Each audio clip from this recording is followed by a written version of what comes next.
Así somos, y con este fondo musical queremos saludar a todos nuestros queridos compañeros y recordar que ayer tuvimos un momento, pero de aquellos, recordamos los grandes inventos de los 80 y hoy día, a pedido del público, nos vamos con una segunda parte junto a Juan Andrés. Bueno, oye, inventos que partieron en los 80 pero que finalmente hasta el día de hoy han evolucionado y se han convertido en herramientas indispensables.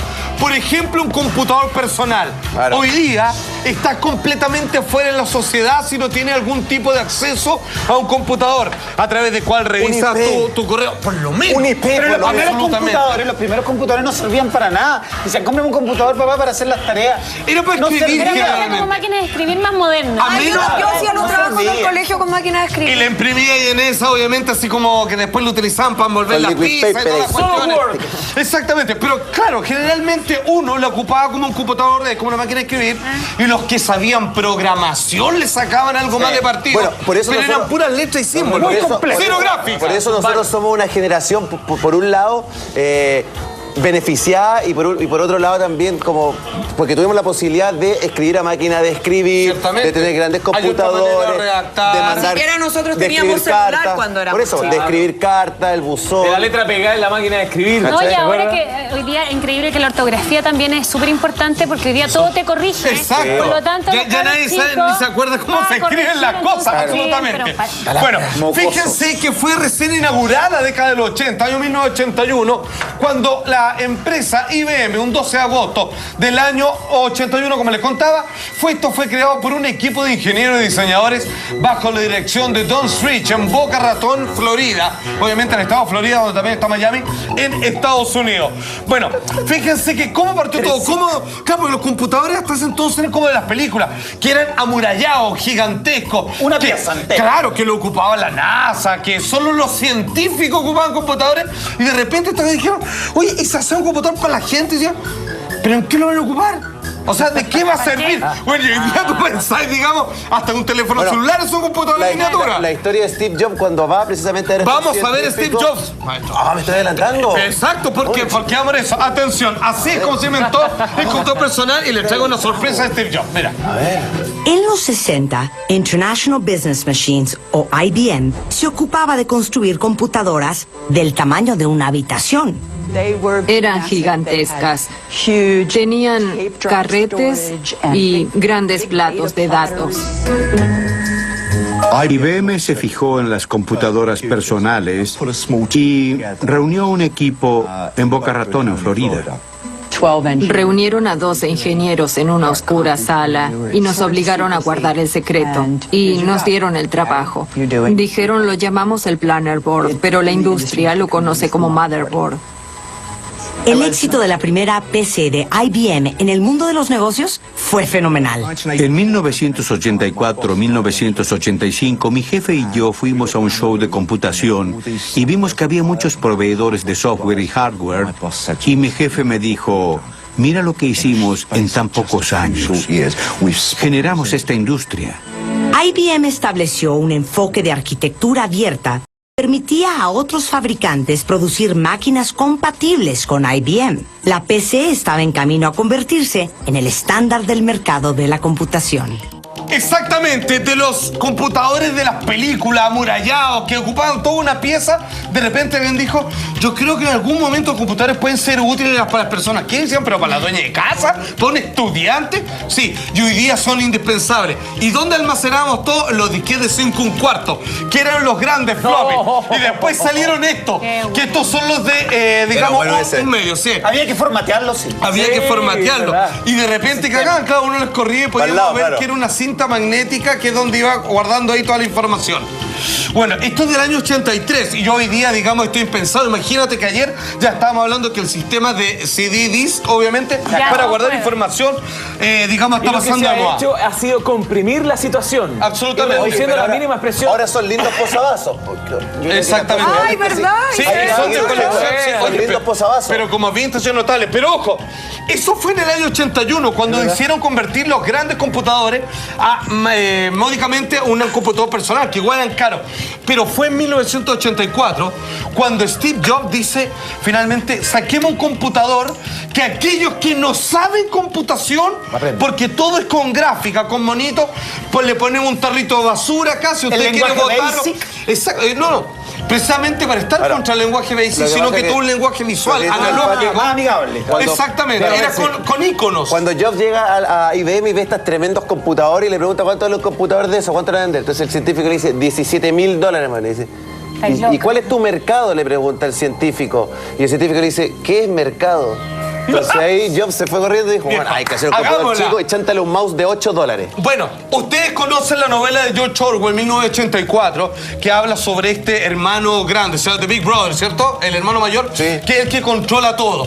Entonces, para el año 84, sale el primer computador Macintosh, que ya era una gran revolución, los computadores personales. Estos, digamos, que tienen iconografía, que sea más fácil de entender lo que uno hace sin ser computación.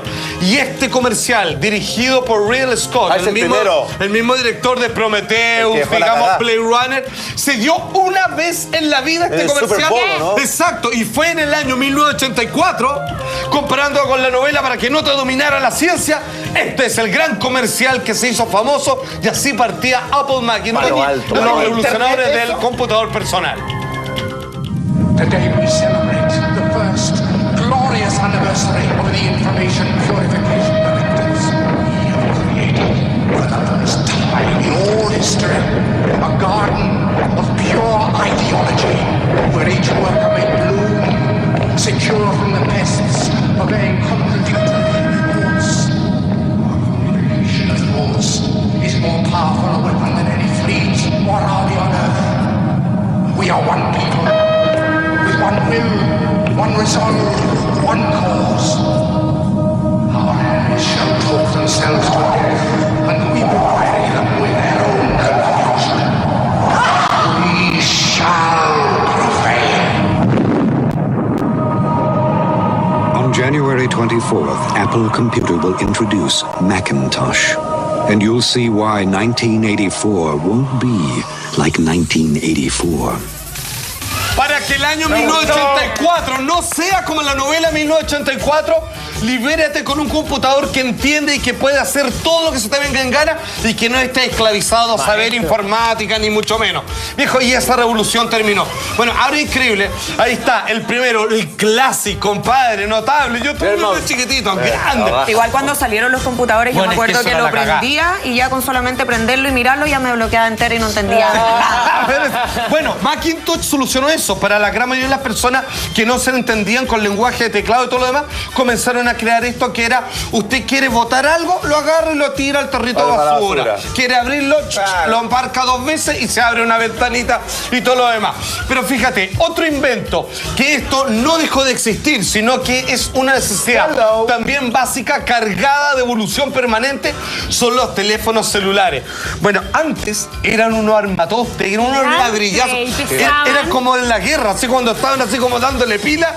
Viejo, notable. Atención, así fue cuando y cómo se creó el teléfono celular. 3 de abril del año 73. Ojo, mira. Crearon un teléfono celular 73, pero para crear una red interconectada para que tú caminaras por la calle y hubieran antenas que te comunicaran con teléfono, no fue sino hasta el año 1984 donde se hizo la primera llamada. Motorola realiza la primera llamada desde un teléfono móvil no conectado, no con disco, obviamente porque si bien se inventó el 73, necesitaban tener toda una red de comunicación que funcionara. Atención, esto fue la creación del teléfono móvil celular, mira. Antes de tener teléfonos completamente móviles, teníamos teléfonos de automóvil y teléfonos que operaban con baterías gigantes. Yo fui uno que tuvo uno de los primeros celulares. Había que llevar la batería en un maletín y había que subir una antena así y parecías un comandante de pelotón en Vietnam. El teléfono móvil portátil fue originalmente inventado por un equipo de Motorola en 1973, pero tardaría 10 años más en lanzar el primer servicio comercial. Teníamos que crear una visión del futuro. ¿Y te imaginas? Era un teléfono que pudieras cargar todo el tiempo. Los primeros usuarios se ejercitaban cada vez que usaban el teléfono. Podían haber sido portátiles, pero no entraban fácilmente en el bolsillo de nadie. Los celulares de principios de los 80 permitían 30 minutos de llamadas y costaban $4,000, que serían como $9,000 de nuestros días. ¿Pero qué hacía en realidad además de hacer llamadas? No tenían memoria. Tenías que marcar el número cada vez y oprimir send. Solo se podían hacer llamadas, nada más, y recibir llamadas. A principios de los 80, solo unos pocos elegidos podían costear un artículo como este. Los únicos que los tenían eran los presidentes y los niños ricos. ¿Y eso? Ahí está, un teléfono celular que llegaron a nuestro país a fines de los 80. ¿Tú te acuerdas? Estos teléfonos que eran, mira, una verdadera maleta. Oye, lo puedes sacar y que claramente tenías que cargar con esto. Y hablabas por este otro lado. Esta pila duraba media hora nada más y podía hacer llamados, claro, y podía recibir y dar llamados. Obviamente no tenía memoria. Tenía mensaje de texto. Tenía que pero se podía conectar de hecho, no tenía, perdón, atención, no tenía una pantalla para ver que te llamaba, no registraba los números, tenías que marcar todo cada vez. ¿Me decía? Pero se podía conectar al auto. Sí, claro. Esos teléfonos tenían. Por supuesto, para poder cargarlo. Podía... Ahora, como preguntaba María José, cuando la primera vez que salieron estos, costaban en Estados Unidos 5 millones de pesos. ¿Uno de estos? Sí, claro, eran los primeros. Un celular no vale 5 nada. millones de pesos. Sí, igual, 4.000 dólares de la época, 9.000 más. Agradezcámosle al Choa que nos prestó los teléfonos de emergencia que tienen. Oye, pero sí, yo me acuerdo que mi mamá me compró uno porque era aprensiva, porque yo era hija única, y me compró un celular pero era una cuestión de este porte blanco. Y yo andaba con él, yo andaba con él en la mochila del colegio. Y mi mamá me llamaba y empezaba a sonar esta cuestión gigante, Sandra, y empezaba a sonar esta cuestión gigante y nadie entendía nada. Y yo sacaba un ladrillo de la mochila. Aló, mamá. Que era como un walkie-talkie al final. Pero era vergonzoso. Oye, pero fíjate, si es que en el año 84 se vendían a 5 millones de pesos en Estados Unidos, fue en el año 89 cuando por primera vez el sistema permitía el uso de estos celulares en Chile. Y terminaron, obviamente, llegando a nuestro país. Este fue el primer comercial de teléfonos celulares en Chile. Viejo, en Chile. No lo voy a creer, como te voy a acordar el tiro, mira. Faúndes. Antes de...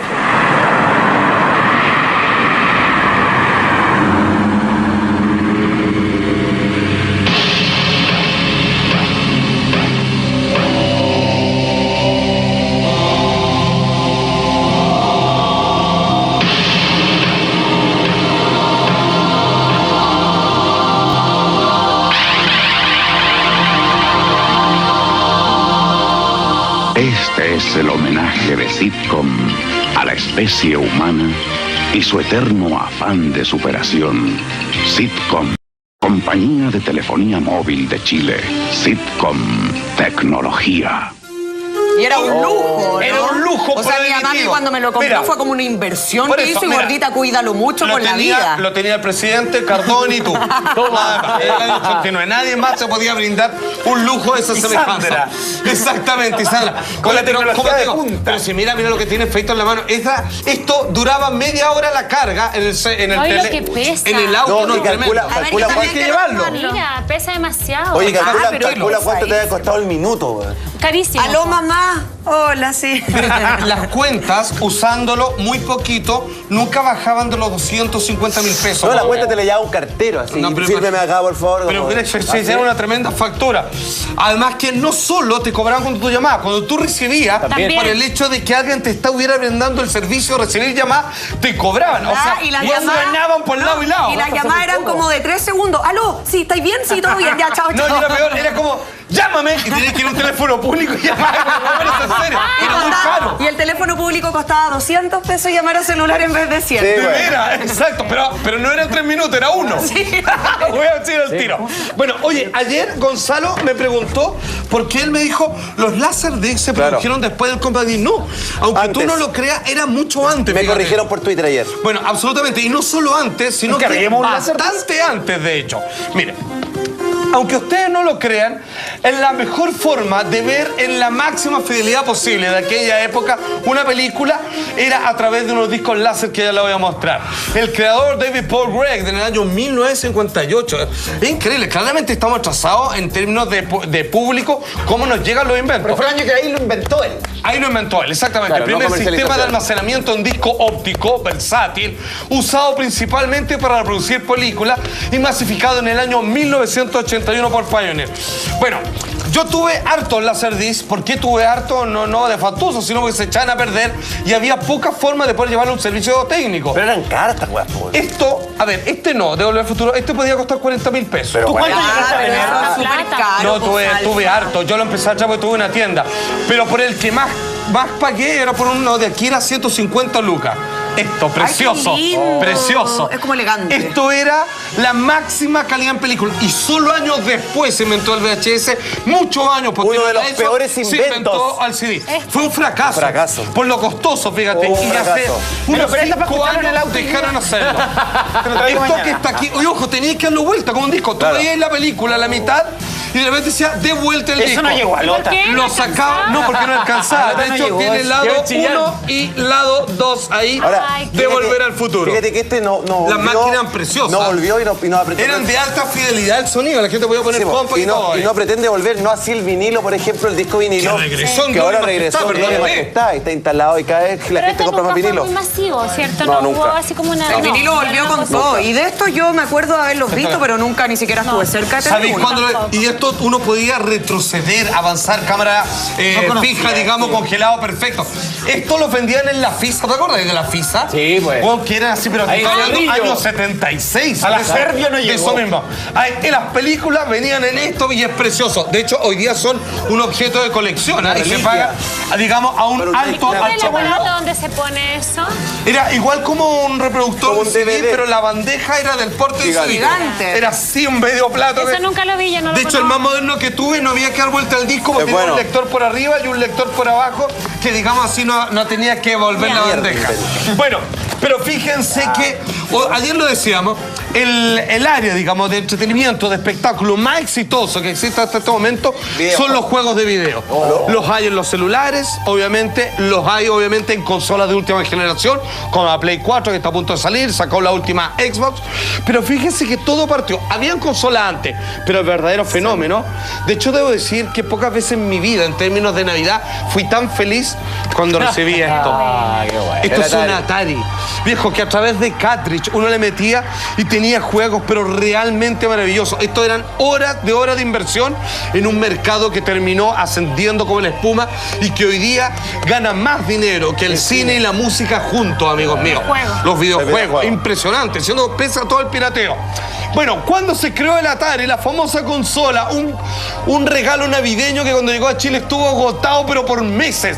Octubre del año 77, primera consola exitosa en el mercado que utilizaba cartuchos de juegos intercambiables. Estaba el Space Invader, Montezuma, Hyperolimpia. Eran billones. Pero ¿sabes cuál es el clásico? Pero el clásico era como- que venía de regalo, que es el siguiente, que es el tanque, mira. Mortal Kombat. Este es el que venía de regalo. Ese venía como incluido. Exactamente. Ahí le vamos a poner. Ahí está. Buenísimo. Ese huevo, mira, súbele. ¿Cuál era ese? Mortal Kombat. No, se llama Tanque. Ah, Tank Plus. Qué chancha nuestra juventud Weón, jugando con mira, esos tanques. weón, era un pixel peleando con los otros. Sí, pero, sí, ya. No, pero era. Weón, la imaginación, yo me sentía que estaba en la guerra arriba de un tanque. Y era una mierda. Weón, Hoy día. Venía pues, para ya. allá, pero con Jorgito. Ah, ahí estoy peleando con Jorgito. Oh, ya perdió. weón, es terriblemente ponga el juego. Buenísimo. Pero ese venía de regalo y uno podía pasar horas. Y de ahí Pura guerra ya fría. comenzaba en aquel tiempo a hablarse de cuántas horas tu hijo está jugando Atari Habían y todo lo doctores que demás. decían que esto podía dar epilepsia por la emoción que conllevaba en los disparos y Pero todo estar eso. conectado también. ¿Cómo dar epilepsia? Imagínate ahora, estaríamos todos, pero ya enfermísimos. Oye, aprovechamos de dar gracias a Kitsch.cl que ellos nos prestaron esta versión remozada vintage que sacaron de la clásica consola. En mi casa el viejito Pascuero no alcanzó, Yesenia, se equivocó. No llegó. No, llegó donde el vecino. Al vecino se lo entregó.